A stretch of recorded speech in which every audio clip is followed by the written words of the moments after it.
Hello students, welcome to our YouTube channel. Students, today we are going to discuss about the next lecture of Unit 7 P Block Element Plus 2 class Chemistry, and our topic is formation of halide. In last video we discussed about the chemical property of oxygen family and we discussed about the formation of hydride. And in this video we will discuss about the formation of halide. तो student video start करते हैं। Start करने से पहले please like और subscribe कीजिएगा channel को और ज्यादा से ज्यादा शेयर कीजिएगा वीडियो को। तो सबसे पहले हमारे फैमिली मेंबर कौन कौन से हैं स्टूडेंट? तो हमारे फैमिली मेंबर्स हैं OSSETEPO, ठीक है। ऑक्सीजन, सल्फर, सेलेनियम, टेल्यूरियम और पोलोनियम, ठीक है। इसमें से ऑक्सीजन को छोड़कर बाकी सारे जो है ये किसकी फॉर्मेशन करेंगे? जब ये रिएक्शन करेंगे हेलोजन के साथ। हेलोजन क्या होता है स्टूडेंट? आपका एक्स गोज टू एक्स क्या हो सकता है आपका? Chlorine, bromine, iodine and fluorine, ठीक है। और फ्लोरीन जो होता है सबसे ज्यादा इलेक्ट्रोनेगेटिव होता है इस फैमिली का मेंबर में। तो इनके साथ जब रिएक्ट करते हैं इसके साथ नहीं करेगा क्योंकि ये खुद से ज्यादा इलेक्ट्रोनेगेटिव है, ठीक है। दैट्स वाई अब ये इनके साथ रिएक्ट करेगा और ये क्या बनाएगा? फॉर्मेशन किसकी करेगा? ये स्टूडेंट फॉर्मेशन करेगा हैलाइड की। किसकी फॉर्मेशन करेगा? हैलाइड की। सपोज कि ये सारे मेटल हैं M, तो जब M प्लस X2 मिलेंगे तो ये जो फॉर्मेशन होगी आपकी होगी कोई भी, देखो क्या बनेगी? MX2 बनेगी। एक इंफॉर्मेशन यानी कि डाई हैलाइड बनाएगा, ठीक है। ध्यान करना, नोट कर लेना, ठीक है। ये हो गया डाई हैलाइड और एक बनाएगा ये टेट्रा हैलाइड, ठीक है, और एक बनाएगा ये हेक्सा हैलाइड MX6, ठीक है। तो ये 3 हैलाइड बनेंगे हमारे, ठीक है। कौन कौन से? डाया हैलाइड, उसके बाद टेट्रा हैलाइड और उसके बाद हेक्सा हैलाइड। Clear students? तो आगे चलते हैं स्टूडेंट। तो सबसे पहले हमें इसकी फॉर्मेशन पता लग गई, ठीक है, कि जब ये element large number of halides के साथ रिएक्ट करते हैं तो हमें डाई हैलाइड, टेट्रा हैलाइड और हेक्सा हैलाइड जो देते हैं। अब आती है बात इनकी स्ट्रक्चर की, ठीक है। कैसी स्ट्रक्चर देंगे ये, ठीक है, कि इस फॉर्म में कैसी स्ट्रक्चर देंगे। तो सबसे पहले इसको नोट करो, फिर मैं इसको सारा रब करके फिर से स्ट्रक्चर बनाऊंगी ताकि आपको दिक्कत ना आए। तो स्टूडेंट सबसे पहले हम स्ट्रक्चर की बात करते हैं डाई हैलाइड की, यानी कि MX2 की, ठीक है। MX2 बोले तो आपका डाई हैलाइड। तो देखो डाई हैलाइड की स्ट्रक्चर किस तरह से रहेगी स्टूडेंट? सबसे पहले आप नोट कर लो कि MX2 यानी कि डाई हैलाइड किस तरह से, कौन कौन से जो हैं आपके मेटल्स बना सकते हैं, ठीक है, जो हम कर रहे हैं। तो सबसे पहले सल्फर बना सकता है SF2, नोट कर लेना स्टूडेंट ये। उसके बाद सेलेनियम डाइफ्लोराइड और उसके बाद सेलेनियम डाइक्लोराइड और उसके बाद सल्फर डाइब्रोमाइड एटसेट्रा, ठीक है। तो ये आपके डाई हैलाइड है। इन दीस हैलाइड सेंट्रल एटम ये है Se ये। तो इनका जो सेंट्रल मैटर होता है, इनका जो सेंट्रल मेटल है स्टूडेंट वो क्या देता है आपका? sp3 हाइब्रिडाइजेशन,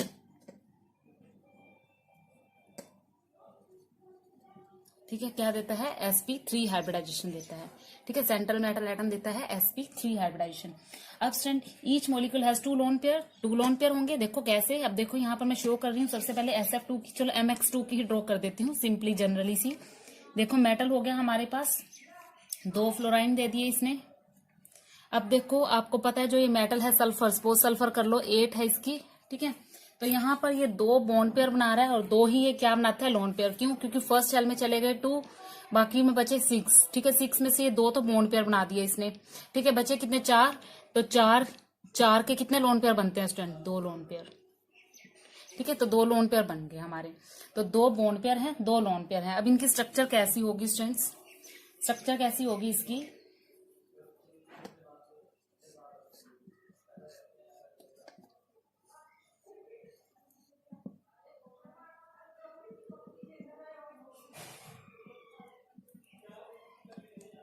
तो यहां पर हमारी ज्योमेट्री कैसी है इसकी? टेट्राहेड्रल। कैसी ज्योमेट्री है? नोट कर लो इसको, टेट्राहेड्रल ज्योमेट्री है, ठीक है। यहाँ इसको V शेप ज्योमेट्री कह सकते हैं, इस टाइप में V शेप ज्योमेट्री, ठीक है। V शेप स्ट्रक्चर है। इस और इनको क्या बोलते हैं, डाई हैलाइड। स्टूडेंट मैंने ये MX2 की बनाई है, you can try SEF2, SECl2, SBr2 etcetera. Suppose मैं SF2 की आपको ट्राई करके दिखा देती हूँ। SF2 की क्या बनेगी, यहां पर आ जाएगा आपका,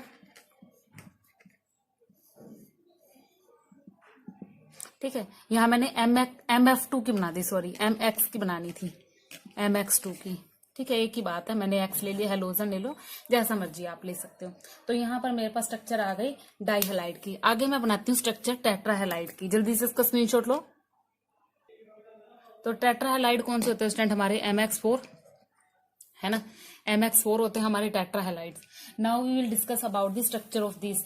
first of all we have to know about the what is the hybridization of central metal atom, and the hybridization of central metal atom is, central metal atom hybridization is sp3d because 4 metals are attached.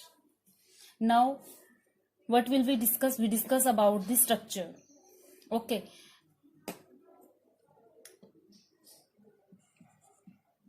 4 है ना, यहाँ एक lone pair है student इनके पास। देखो अगर हम बात करते हैं SF4 की, ठीक है, तो 6 हैं टोटल, तो 4 ये हो गए हमारे, 4 तो यही लग गए हमारे बॉन्ड पेयर। तो उसके बाद 2 बचा, 2 इलेक्ट्रॉन्स का एक लोन पेयर बनेगा, तो ये एक लोन पेयर मैंने यहाँ लगा दिया, ठीक है। अब 4 बॉन्ड पेयर है हमारे, तो 4 बॉन्ड पेयर यहाँ पर मैंने लगा दिए, ठीक है, प्लेनर में।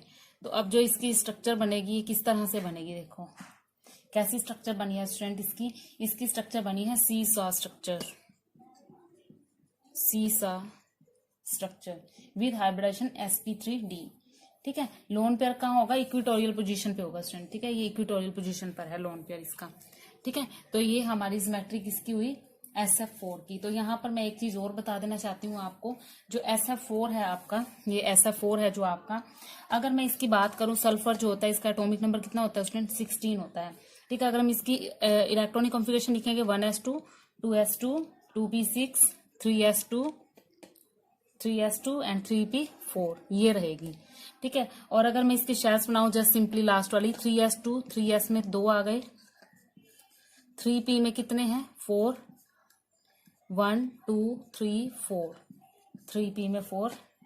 अगर मैं इसको d में जंप करवाऊं तो स्टूडेंट्स, सपोज कि जो यहाँ पर इसको स्टेबल करने के लिए मैं ये एक स्पिन d में शिफ्ट कर दूं, ठीक है, d में शिफ्ट कर देती हूँ ताकि ये कॉन्फ़िगरेशन स्टेबल हो जाए। तब क्या होगा, देखो स्ट्रक्चर चेंज होगी, ध्यान से देखना, मैंने इसको डी में शिफ्ट करा दिया स्टूडेंट्स, एक स्पिन को डी में। अब ये हो गई हमारी 3p स्टेबल, ठीक है। 3p स्टेबल होने के कारण ये जो इसकी स्ट्रक्चर बन जाएगी होगी ट्राइगोनल पिरामिडल, ठीक है। तो इसकी स्ट्रक्चर कब बनेगी, जब इसको स्टेबल कर देते हैं तब, तो ट्राइगोनल पिरामिडल स्ट्रक्चर बनाएगा,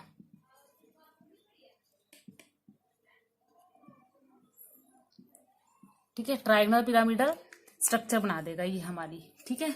तो ये नोट कर लो, काफी इंपॉर्टेंट चीज है यहाँ पर जो हमने बताई है। आगे चलते हैं स्ट्रक्चर ऑफ हेक्सा हैलाइड की तरफ, जल्दी से नोट कर लो। तो देखो स्ट्रक्चर जो है हेक्सा हैलाइड की, तो किसके लिए हम देख रहे हैं, MX6, ठीक है। M आपके जो है ये ऑक्सीजन फैमिली है, और X क्या आपका chlorine, fluorine, bromine, iodine etcetera. तो फर्स्ट ऑफ ऑल एग्जाम्पल तो इसके हैं जो आपने नोट करने हैं, SF6 हैं, कौन कौन से हैं, मेन SF6 है स्टूडेंट, SEF6 है, मेन है ये, और TEF6 है, यानी कि sulphur hexa fluoride, selenium hexa fluoride, tellurium hexa fluoride, ठीक है, मेन ये है आपके। अब now what will be the structure, सबसे पहले देखेंगे इसकी लोन पेयर और बॉन्ड पेयर। देखो लोन पेयर तो कुछ है ही नहीं इस पे, 6 देखो यहाँ जुड़ गए ना, तो लोन पेयर इसका बचा ही नहीं। 6 के 6 क्या है, bond pair. First of all we have to make the structure M X X X X, 2 planar mode पे आ जाएंगे, ठीक है। तो अब देखो यहाँ पर 155 जो होती है इसकी बॉन्ड लेंथ होती है, देखो एनीवे छोड़ो। तो देखो यहाँ पर आपकी, अगर हम यहाँ पर अगर इसको स्टेबल करवा दें, इसकी कॉन्फ़िगरेशन को स्टेबल करवा दें, सपोज एग्जांपल ले लेते हैं हम, किसका एग्जांपल लेते हो, सल्फर का ही ले लेते हो।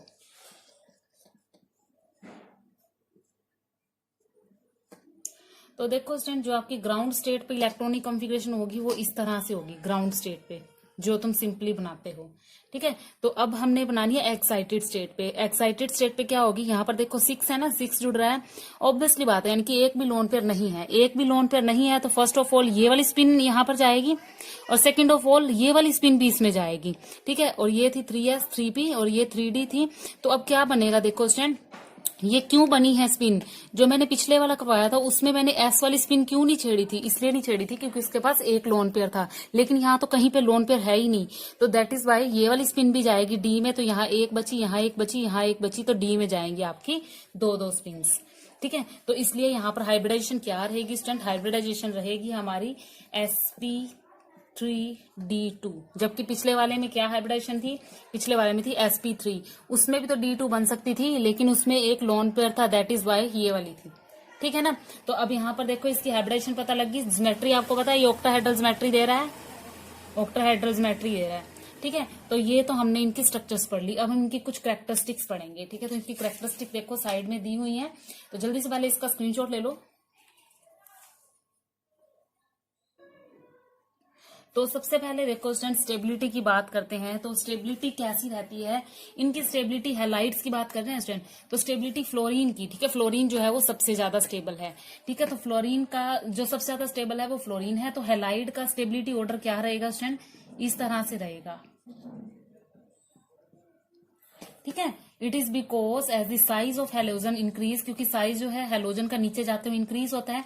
अगर साइज इंक्रीज होगा तो mx बॉन्ड लेंथ भी क्या होगी, बॉन्ड लेंथ भी क्या होगी स्टूडेंट, बॉन्ड लेंथ भी बढ़ेगी। ठीक है, क्योंकि साइज जो है हेलोजन का साइज इंक्रीज होगा, इसलिए mx बॉन्ड की लेंथ जो है वो भी क्या होगी स्टूडेंट, इंक्रीज होगी। ठीक है, among hexa halide only hexa fluoride are stable, जो SF6 है ना वो स्टेबल है। कारण क्या है, क्योंकि इसका साइज क्या है स्टूडेंट, साइज जो फ्लोरीन का साइज है वो कैसा है, छोटा है, शॉर्ट साइज है, दैट इज वाई। नेक्स्ट क्या कह रहा है कि all hexa halides are gaseous in nature, nature में कैसे हैं स्टूडेंट, ये सारे के सारे गैसियस हैं। नेक्स्ट है among hexa fluoride SF6 is most stable due to some steering reason. Steering reason यही है स्टूडेंट मेन, तो कि ये छोटे साइज का और दूसरा ये काफी ज्यादा इलेक्ट्रोनेगेटिव है। ठीक है, दैट इज वाई।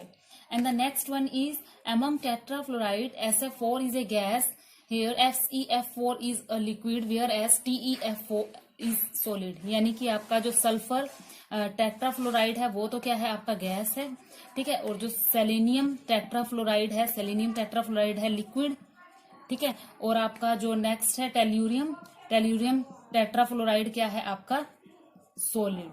ठीक है, oxygen can not form dihalide whereas all other element can dihalide, ये हमने शुरू में ही पढ़ लिया था कि जो ऑक्सीजन है वो आपका ना तो डाइहैलाइड बनाता है ना टेट्राहैलाइड, कोई भी हैलाइड हुआ है जो नहीं बनाता। और सल्फर और सेलेनियम भी एक ऐसे हैं जो मोनोहैलाइड बनाते हैं। ठीक है, मोनोहैलाइड भी बना लेते हैं सल्फर और फ्लोराइड। देखो मोनोहैलाइड कैसे बनाते हैं, ये रहा सल्फर और ये रहा फ्लोराइड, ये इस तरह से S2F2, यानी कि S और F ट्वाइस, यहाँ 2 आगे लिख दो। यानी कि आपका जो है मोनोहैलाइड जो है वो डाइमेरिक होता है नेचर में। ठीक है, फॉर एग्जांपल S2F2, ठीक है, या फिर S2Cl2 या फिर S2Br2 ये एटसेट्रा। और उसके बाद सेलेनियम भी बनाता है ऐसे तो Se2Br2। ठीक है, क्योंकि ये डायमेरिक स्ट्रक्चर बनाते हैं। और जो मोनोहैलाइड्स हैं ये डिकम्पोजिशन करने पे, डीप्रपोर्शनेशन करने पे, तोड़ने पर ये हमें +1 ऑक्सीडेशन स्टेट को चेंज कर देते हैं +4 में या फिर 0 में। ठीक है, वो भी करके दिखा देती हूँ आपको। देखो सेलेनियम डाइक्लोराइड ले लेती हूँ Se2Cl2। ठीक है, अब यहाँ पर पहले बैलेंस करते हैं, SeCl4 बनता है इससे प्लस सेलेनियम निकलता है। ठीक है, first of all we have to balance it. सबसे पहले इसको बैलेंस करेंगे स्टूडेंट। बैलेंस करने से पहले मैं यहाँ पर 3 लगा रही हूँ, 3 दूनी 6, 2 दूनी 4, 3 और 1 4, 2 2 4। ठीक है, तो यहाँ पर देखो मेरे पास 3 सेलेनियम और यहाँ पर बैलेंस है मतलब। अब देखो यहाँ पर मैं अगर इसकी ऑक्सीडेशन स्टेट निकालूंगी तो ऑक्सीडेशन स्टेट इसकी निकल रही है +1 और यहाँ पर निकलेगी स्टूडेंट +4। आप करके भी देख सकते हो। ठीक है, x - 4 = 0, x = 4, same as hair. 2 बाहर है तो यहाँ पर है 2x - 2, क्योंकि माइनस चार्ज होता है ना यहाँ पर, तो जगह 4x - 4। ठीक है, तो x = 4/4 = 1, तो यहाँ 1 निकलेगी। अब सेलेनियम यहाँ पर न्यूट्रल हो गया यानी कि 0 आ गई। तो देखो ऑक्सीडेशन स्टेट कहाँ से कहाँ चेंज हो रही है, +1 से कहाँ गई, +4 पे वेरी गई और 0 पे वेरी कर रही है। ठीक है, तो ये स्टूडेंट आपकी जो है हेलोजन की जो हमने कैरेक्टरिस्टिक्स पढ़ ली, हेलोजन के बारे में पढ़ लिया। और यहाँ पर लगभग हमारी जो केमिकल प्रॉपर्टीज हैं ऑक्सीजन फैमिली की वो बिल्कुल फिनिश होती है हमारी। ठीक है, यूजेस आपके स्क्रीन पर दिए हुए हैं, उनको यूजेस को रीड कर लेना आप। ठीक है, और उसके बाद हम एनालिसिस बिहेवियर करेंगे और फिर अगले टॉपिक जो है हम कंटिन्यू करेंगे। Thank you.